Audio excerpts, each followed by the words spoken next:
પાદરામાં મંદિરના નામે પૈસા ઉઘરાવવાનો ખેલ ચાલી રહ્યો હતો। પાદરાના રતિપુરા ગામનો એક વિડીયો અત્યારે વાયરલ થયો છે। મંદિરના નામે પૈસા ઉઘરાવતો શખ્સ હવે સકંજામાં આવ્યો છે। સોહનલાલ શર્મા નામના શખ્સ પર પૈસા ઉઘરાવવાનો આરોપ લગાવવામાં આવ્યો છે।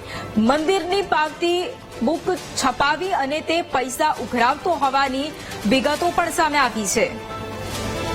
સંવાદદાતા પ્રજેશ ફોનલાઈન પર છે। પ્રજેશ, વડોદરાના પાદરામાં મંદિરના નામે પૈસા ઉઘરાવવાનો આખો ખેલ ચાલી રહ્યો હતો અને તેનો એક વિડીયો પણ સામે આવ્યો છે। જે શખ્સ કે જે પૈસા ઉઘરાવતો હતો તેના વિશે કોઈ વિગતો અને કઈ રીતે તે લોકો સાથે છેતરપિંડી કરતો હતો? સોહનલાલ શર્મા નામનો વ્યક્તિ છે જેની પાસેથી અલગ અલગ મંદિરોની 3 જેટલી પાવતી મળી હતી। હવે તપાસ કરી લોકો એને પકડીને તપાસ કરી તો ખબર પડી કે આ ખોટી રીતે પાવતી લઈને ખોટી રીતે પૈસા ઉઘરાવી રહ્યો છે।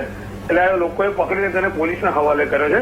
પણ અહીંયા પ્રશ્ન એ થાય છે કે આ પ્રકારની પાવતી એને છાપીને કોને આપી છે અને આ પ્રકારમાં એની સાથે એકલો હતો સોહનલાલ શર્મા કે અન્ય પણ ઈસમ અંદર એની સાથે સંકળાયેલા છે, એક તપાસનો વિષય છે। જી વૈભવી। બિલકુલ, આભાર પ્રજેશ તમામ જાણકારી માટે।